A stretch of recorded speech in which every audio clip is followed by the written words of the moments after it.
Ada satu kasus yang luar biasa dari peristiwa mimpinya Malik bin Dinar tentang sosok naga Tinninun, ya, bahasa Arabnya Tinnin. Ternyata di dalam beberapa hadis Rasul sallallahu alaihi wasallam juga menceritakan adanya naga. Namun di alam akhirat. Sebagaimana hadis yang diriwayatkan oleh Al-Imam Muhammad bin Isa Tirmidzi, Rasul sallallahu alaihi wasallam bersabda, "Yusallitullah 'alal kafir tis'atan wa tis'ina tinnina." Allah Ta'ala akan mengutus kepada orang kafir di alam akhirat 99 ekor naga Tinnina, 99 ekor naga. Digaruk dia, tahnusuhu wa taldaguhu. Mereka akan dicakar oleh naga tersebut dan akan digigit oleh naga tersebut. Jadi hadis Nabi ceritakan Tinnina, naga. Ini masih bersifat teoritis, masih bersifat teori. Tapi ditemukan di beberapa kitab, seperti kitab yang disusun oleh Al-Imam Zakaria bin Muhammad Al-Quzawaini yang lahir 600 Hijriah, meninggal 682 Hijriah, yang berjudul Ajaibul Makhluqat wa Gharaibul Mawjudat, nama kitabnya. Di situ ada bab khusus tentang naga, bahkan dijelaskan fisiknya. Menurut Imam Quzawaini, naga itu ada. Dan fisiknya itu gambarannya, jadi naga ini kan dipercaya hampir seluruh agama, hampir seluruh negeri. Naga itu sebagai mitos, mitologi. Tapi di dalam kitab-kitab para ulama, naga itu hewan yang pernah ada, yang pernah hidup di bumi.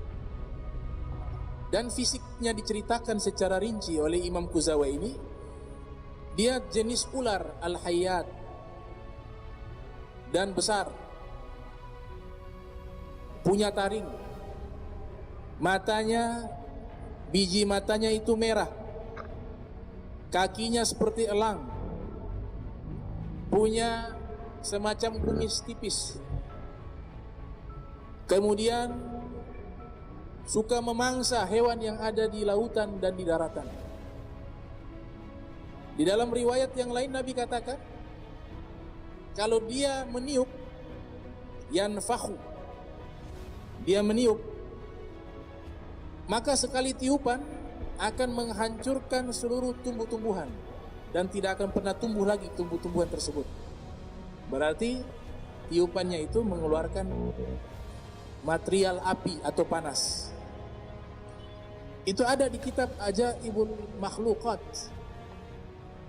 Yang membuat pendapat ini atau teori ini menjadi kuat, ada kitab populer tentang zoologi. Kalau Ajaibul Makhluqat ini kitab membahas tentang kosmologi, sejarah alam semesta, kosmologi. Jadi ilmul alam namanya, ilmu yang membahas tentang sejarah alam semesta. Ajaibul Makhluqat nama kitabnya. Ada kitab zoologi, ilmu haywani, ilmu yang membahas tentang hewan-hewan, disusun oleh Al-Imam Kamaluddin Ad-Jamiri, judulnya Hayatul Haywanil Kubra. Di dalam kitab tersebut juga ternyata menjelaskan tentang Tinninun, adanya naga. Bahkan dikatakan sudah ada di zamannya Dzulqarnain. Di surat Al-Kahfi kalau kita baca, ada ayat yang menceritakan Dzulqarnain melunakkan atau meleburkan besi atau timah menjadi cair. Bil hadid, besi itu atau timah dicairkan menjadi cair untuk menutup Ya'juj wal Ma'juj di antara dua bukit. Ada pendapat muarrikhun, sebagian pakar sejarah mengatakan proses pembakaran itu menggunakan api yang ditiupkan oleh naga, sehingga dia mencair, ditutuplah itu Ya'juj wal Ma'juj. Di dalam kitab Hayatul Haywanul Kubra diceritakan di zaman Nabi Musa juga pernah muncul naga. Di zaman Nabi Musa alaihissalam. Jadi Nabi Musa punya tongkat. Tongkat inilah yang membunuh naga. Itu pilihan. Nah, tongkat Nabi Musa ini, Nabi Musa diberikan oleh Nabi Shu'aib turun-temurun dari para nabi. Diberikan kepada Nabi Shu'aib, pada akhirnya Nabi Shu'aib memberikan kepada Nabi Musa. Kemudian Nabi Shu'aib mengatakan, wahai Musa, engkau gembalakan kambing. Maka Nabi Musa menggembalakan kambing di satu tempat. Ternyata itu rumput sudah hangus terbakar. Rumput-rumputnya sudah hangus terbakar. Heran Nabi Musa, bagaimana ini rumput bisa terbakar? Akhirnya Nabi Musa cari lagi tempat yang ada rumput. Ada satu tempat, di situ ada rumput, tapi tersisa sedikit. Maka Nabi Musa menggembalakan kambingnya di situ sambil tidur. Di saat Nabi Musa tidur, tiba-tiba naga itu muncul. Ternyata yang membakar itu tumbuh-tumbuhan atau rumput di tempat tersebut adalah naga. Maka naga itu muncul. Tongkat Nabi Musa secara otomatis dia melindungi Nabi Musa. Hanya tongkat Nabi Musa, dia terjadi duel dengan naga. Sampai akhirnya naga itu mati. Ketika naga itu mati, Nabi Musa terbangun dari tidurnya. Nabi Musa melihat naga sudah mati. Di sampingnya ada tongkat. Nah, di dalam riwayat tersebut menyebutkan bahwa fisik naga itu panjang, besar, dan punya sisik seperti sisik ikan. Punya sisik di tubuhnya seperti sisik ikan.